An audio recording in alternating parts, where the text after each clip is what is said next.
Assalamualaikum warahmatullahi wabarakatuh. Selamat sore Ibu Nurhayati Siregar selaku dosen saya di mata kuliah Metode Penelitian Akuntansi. Perkenalkan, nama saya Tri Handayani dari kelas AK605 Akuntansi PJJ S1. Di sini saya akan mempresentasikan proposal penelitian saya sebagai tugas UAS di semester ini. Untuk judul proposal penelitiannya, saya mengambil judul yaitu pengaruh sosialisasi perpajakan terhadap kepatuhan pelaporan SPT tahunan WPOP studi kasus di KPP Pratama X. Untuk latar belakang proposal ini, yaitu pajak merupakan salah satu sumber utama penerimaan negara untuk membiayai pembangunan nasional, di mana pajak itu sendiri menyumbang 70% APBN. Selanjutnya, Indonesia menerapkan self-assessment system. Nah, apa itu self-assessment system? Yaitu wajib pajak bertanggung jawab menghitung, membayar, dan melaporkan sendiri pajaknya, sehingga tidak menunggu Fiskus menghitung. Salah satu bentuk kepatuhan WPOP, kepatuhan wajib pajak adalah menyampaikan SPT tahunan secara benar dan tepat waktu. Benar, yaitu untuk perhitungannya itu sesuai dengan undang-undang, dan tepat waktu, yaitu tidak terlambat atau tidak lebih dari jangka waktu pelaporannya itu 31 Maret. Masih terdapat wajib pajak yang belum melaporkan SPT tahunannya. Mengapa demikian? Ada beberapa penyebabnya, yaitu kurangnya pemahaman perpajakan, keterbatasan informasi, serta rendahnya kesadaran pajak. Oleh karena itu, sosialisasi perpajakan menjadi salah satu upaya untuk meningkatkan pengetahuan dan kepatuhan wajib pajak.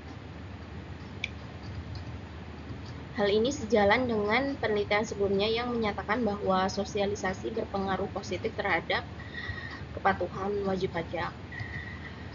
Lalu ada sanksi perpajakan. Sanksi perpajakan ini diberikan kepada wajib pajak sebagai konsekuensi tidak menjalankan kewajibannya sesuai dengan peraturan perundang-undangan. Dalam penelitian sebelumnya, ada yang menyatakan bahwa sanksi perpajakan ini berpengaruh positif, ada juga yang tidak berpengaruh. Karena perbedaan penelitian ini menimbulkan perbedaan, sehingga masih terdapat research gap yang perlu dikaji lebih lanjut.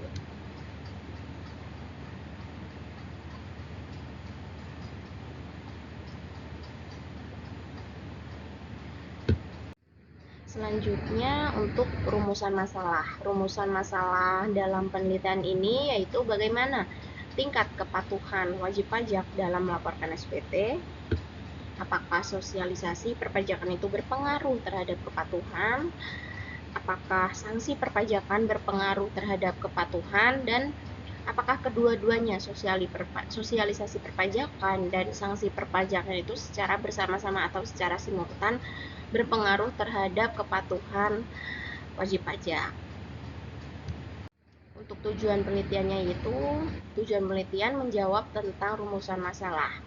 Yang pertama, mengetahui tingkat kepatuhan, menganalisis pengaruh sosialisasi perpajakan terhadap kepatuhan, menganalisis pengaruh sanksi terhadap kepatuhan, dan yang terakhir, menganalisis pengaruh kedua-duanya, pengaruh sosialisasi perpajakan dan sanksi terhadap kepatuhan pelaporan wajib pajak. Ada manfaat penelitian dalam penelitian ini, ada secara teoritis dan secara praktis. Secara teoritis, menambah wawasan perpajakan, memperkuat kajian kepatuhan WP, dan menjadi referensi penelitian selanjutnya. Lalu untuk yang manfaat praktisnya, untuk DJP, meningkatkan sosialisasi dan sanksi perpajakan. Kalau untuk wajib pajaknya itu meningkatkan pemahaman dan kesadaran dalam memenuhi kewajiban perpajakannya. Untuk akademisi menjadi referensi dalam penelitian, dan untuk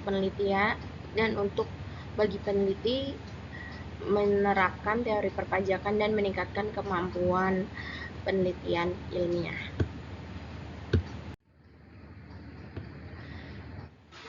Selanjutnya ada populasi dan sampel. Populasi itu lebih besar dan sampel itu bagian dari populasi.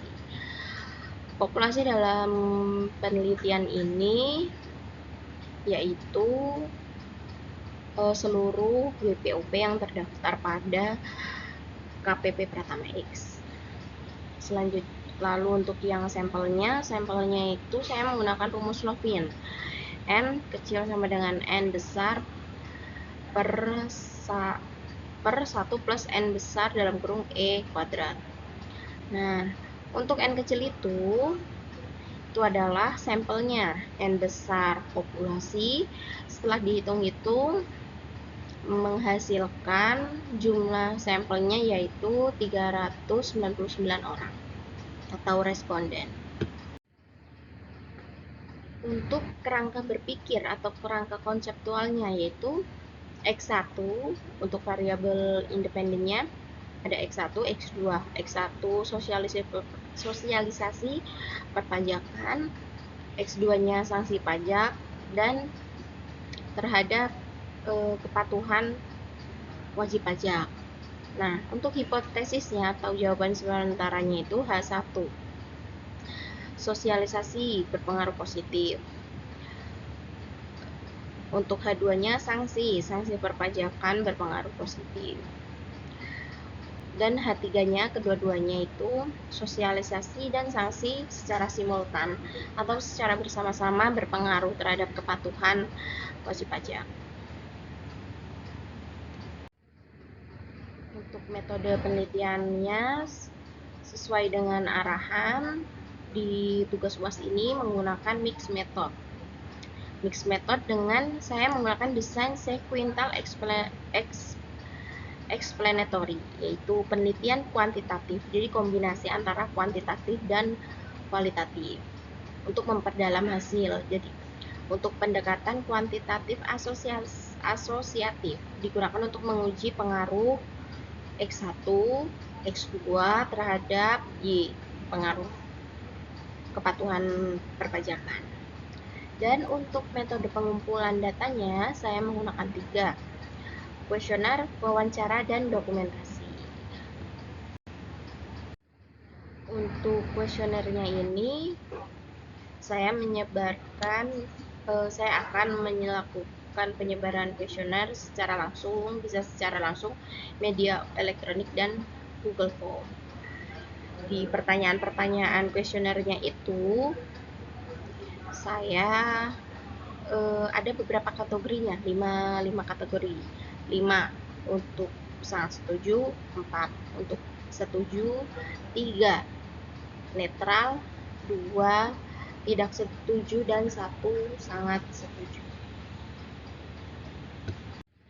Selain itu, saya juga melakukan wawancara terhadap narasumber yaitu penyuluh pajak. Pertanyaannya ada 10. Pertanyaan pertama, apa tujuan utama sosialisasi perpajakan? Dan jawabannya, sosialisasi ini bertujuan meningkatkan pemahaman masyarakat mengenai hak dan kewajiban perpajakannya, serta mendorong kepatuhan wajib pajak. Untuk pertanyaan kedua, apa bentuk kegiatan sosialisasi yang dilakukan? Biasanya di penyuluh kami itu secara langsung, bisa di helpdesk, wajib pajak datang, kita penyuluh pajak layani di ruang helpdesk. Selain itu juga ada kelas pajak atau dilakukannya juga sosialisasi lewat media sosial, melakukan live streaming atau semacamnya.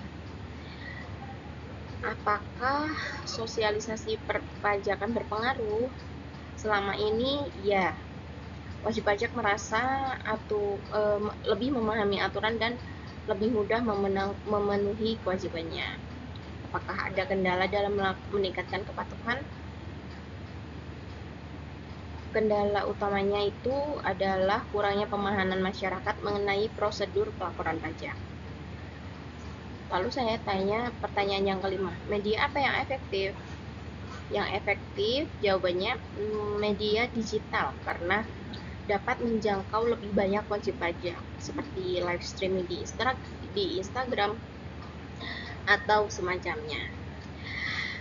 Nah, selanjutnya bagaimana evaluasi kegiatan sosialisasi? Evaluasinya dilakukan melalui jumlah peserta, respon wajib pajak, dan perkembangan kepatuhan. Apa faktor penyebab wajib pajak tidak melapor? Itu kurangnya pemahaman, lupa, dan kesulitan menggunakan sistem elektronik. For your information, kalau di kantor pajak di awal tahun itu biasanya diadakan pendampingan pelaporan SPT. Jadi WP yang datang akan dipandu satu persatu atau bersama-sama dengan petugas, jadi lebih mudah. Nah, bagaimana strategi meningkatkan kepatuhan? Yaitu melakukan edukasi berkelanjutan. Nah, peran penyuluh itu apa? Memberikan edukasi dan membantu wajib pajak dalam memahami aturan perpajakan.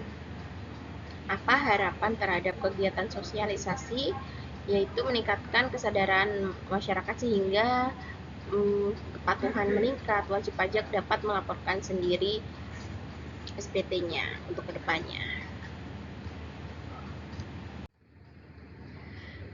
Selanjutnya dokumentasi. Dokumentasi itu dilakukan mengumpulkan data perpajakan, laporan-laporan penelitian terdahulu, dan dokumen penelitian lainnya.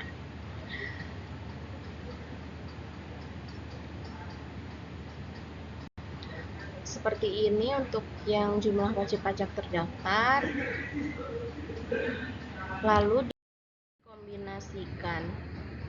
Setelah kuesioner dan lain-lainnya itu telah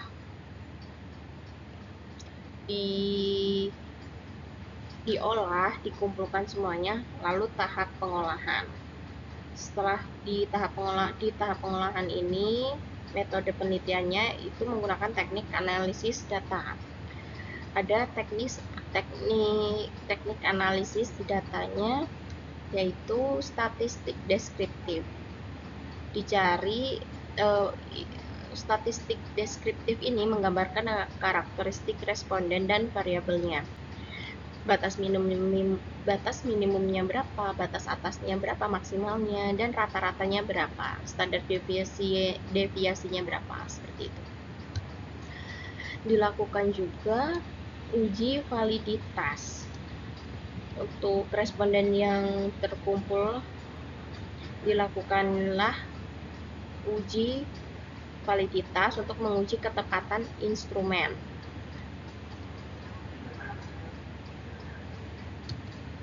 Kriterianya itu R hitung lebih besar dari R table, maka instrumen dinyatakan valid. Uji selanjutnya ada uji reliabilitas. Uji reliabilitas ini digunakan untuk mengetahui konsistensi jawaban responden. Jika pada saat diolah nilai konvert alfanya itu lebih besar dari 0,70, maka dinyatakan instrumen reliable. Ada juga uji asumsi klasik, meliputi uji normalitas, multikolinearitas, dan heteroskedastisitas. Setelah dilakukan uji-uji tersebut, ada juga dihitung menggunakan regresi linear untuk menguji pengaruh-pengaruh menguji pengaruh X1, X2 terhadap Y. Dan yang terakhir, ada uji hipotesis. Uji hipotesis ini ada uji T, uji F, dan R. Koefisien determinasi atau R kuadrat. Uji T ini digunakan untuk mengetahui secara parsial. Jadi si X1 ini berpengaruh terhadap Y, X2 terhadap Y. Lalu kalau uji F ini itu uji secara bersama-sama atau simultan. Jadi X1 dan X2 secara bersama-sama berpengaruh terhadap Y. Untuk koefisien determinasi, untuk mengetahui seberapa besar kemampuan si variabel X ini menjelaskan variabel Y.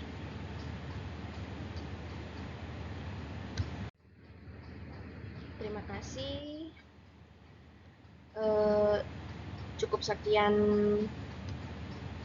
presentasi proposal penelitian saya. Untuk jika data-data semuanya sudah terkumpulkan lalu diolah, maka akan ditemukanlah kesimpulan dari judul penelitian tadi. Mohon maaf apabila ada kurangnya. Terima kasih. Wassalamualaikum warahmatullahi wabarakatuh.